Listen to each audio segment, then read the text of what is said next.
The first change is the 1981 re-release, which was done as a result of... It was done after Empire Strikes Back came out. Empire Strikes Back was 5, so like, well, this one has got to be 4. Now, the one thing I find odd, George wants you to watch all 6 movies in chronological order, but everyone wants to watch it in release order. But I'm guessing they want you to watch Clone Wars in release order, but everyone wants to watch it in chronological order. So then came the big change that everyone knows about, the most notorious one, the 1997 special edition. There's a lot of tiny things in this one. The shot of the giant green CGI blob walking in front of the stormtroopers interrogating Obi-Wan and Luke. It looks like a meme edit. I don't understand what prompted George to do that. Did he think, oh no, it'll be exciting. Instead of seeing, stormtroopers interrogating Obi-Wan and Luke, let's put a giant green CGI blob in the front with like a 240p texture on it and call it a day. The classic Greedo shooting first. This is probably by far the best known change. It's a whole meme. But it's just so stupid because it just completely betrays the point of the scene. The scene was made to introduce Han as like this arsehole that'll just shoot someone. He doesn't really care. And then they change it and it's like he was doing it in purely self-defense. Yeah, that's it gets rid of his character development. It's worse than needless. It's subtractive. A lot of the other changes are acceptable, like the sandcrawler shot and like the Obi-Wan's hut, the more expository scenes.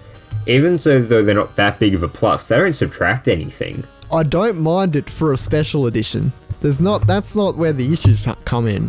It's when it's the version. The thing with the Jabba the Hutt scene, though, in the original cuts of the movies, you hear about this Jabba the Hutt character like being built up, and then finally you see him in Return of the Jedi, and that's like a big reveal moment. But then just slapping him in A New Hope, like the first movie, it just ruins all that suspense.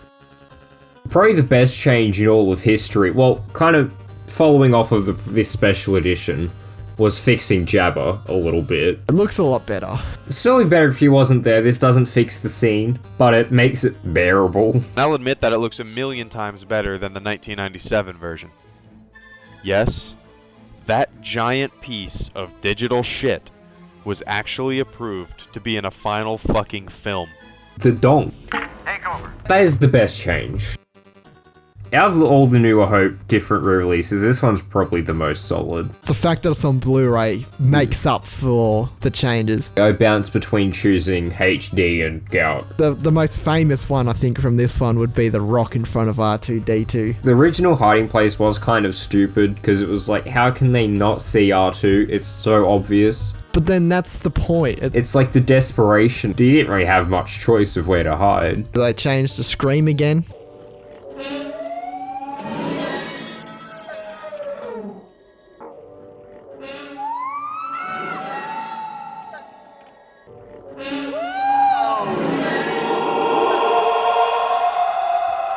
This scream is just so goof. They cleaned up more of Greedo shooting first. Yes, I bet you have. Yes, I bet you have. Yes, I bet you have. Yes, I bet you have. And they fixed the lightsaber to be blue again. Empire, 1997 Special Edition.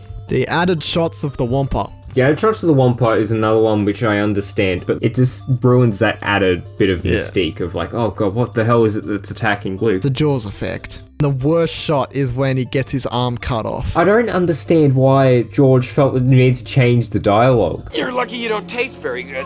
You were lucky to get out of there. It's a worst line. I don't understand how George was sitting there and was like, yep, this needs to be changed. Cloud City is one of those things that it's actually I really like the change. The only problem with it is that it does stand out with the rest of the movie. Like, all this is like clearly made in 1980. And then there's this big, like, cool CG making Cloud City super clean and whatnot. But it's worth it. I guess it does fit still. Because they've gone from being in a poor place and now they've gone to Cloud City. So it actually, the contrast makes sense. It is a huge improvement from 70s and 80s. Like, set design was very claustrophobic because of their limitations. This does really fix that. Still on that same idea of let us still watch the original, see where it was first. That was the movie that won all the awards. Episode 5 is probably the only one that if I had the choice between the originals and the special edition, I'd probably choose the special edition. They made Luke scream when he falls.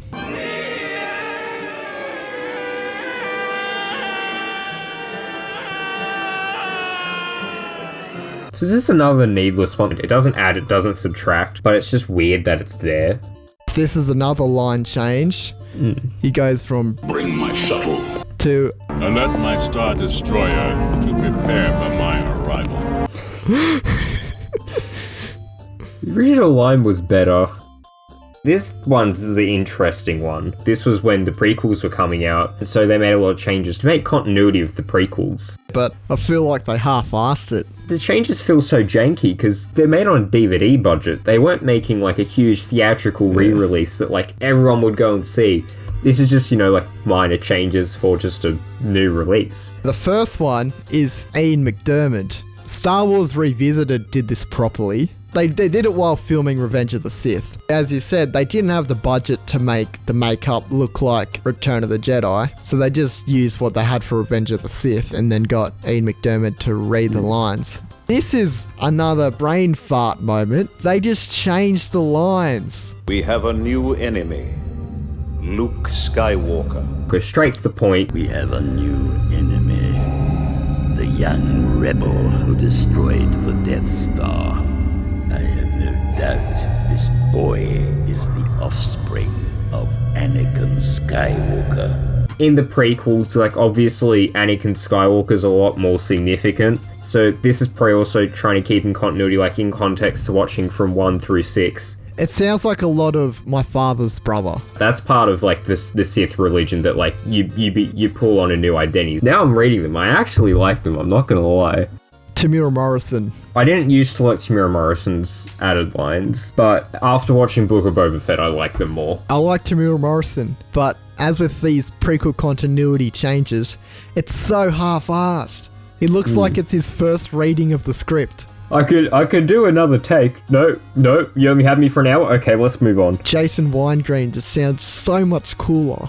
From Book of Boba Fett, he can do some pretty cool line reads. They removed the original voice actor from the credits. That I don't like. Luke no longer screams now. It's in 2011 Blu-ray. Removed Puppeteer's hand from the Wampa. Yeah, that one's also just, cleaning it up, making it just a more coherent, good release. Once it was in there, it's kind of cool to see. It's like, oh, you can see his hand. Okay, Return of the Jedi. Okay, the best change, of course, has to be Jedi Rocks. Is there anything to actually say about Jedi Rocks? A lot of people just point out how bad the song is, but I also hate the CG. The Sarlacc beak, on the other hand, that one, oh boy. What are your thoughts on the Sarlacc beak? I just feel like if it has a beak, it's gonna chomp, so you're dead. Alright, trust me, it's alright, I can see a lot better. That's a weird change. Was George literally just sitting in his chair watching the movie all these years being like, oh, he really should have said I can see a lot better? 2004 DVD. Firstly is the Luke and Vader's lightsabers look like they're going into each other. Considering it's not a deliberate change, it's pretty obvious it's a mistake, I don't really mind it. Then there's the other two changes. The Vader changes. These are ones I both understand as well. Removing Vader's eyebrows, that makes perfect sense. But then the controversial one, the pedo stare Force Ghost. See, if you watch it in release order, it doesn't make sense. That's true, but most people will probably know what Anakin looks like. I'm back and forth on this change. I kind of get it, but then, as you've said before, why don't we see Ewan McGregor? Why don't we see CG Yoda? But then there's the point of view that that's what Anakin looked like the last time, he was Anakin before he became Darth Vader. But then he came back to the light side right before he died. But I do see Sebastian Shaw doesn't look like an older Hayden Christensen. Especially considering he should be in his 40s. They should have aged up Hayden Christensen. What's blinking, I suppose it's hard not to like that one because of course they're going to blink. But then on the other hand, it just seems so pointless. I like the change. Still give us the originals though. Fixed lightsabers. Well no, that one's fixing a mistake that they added. And then they added no.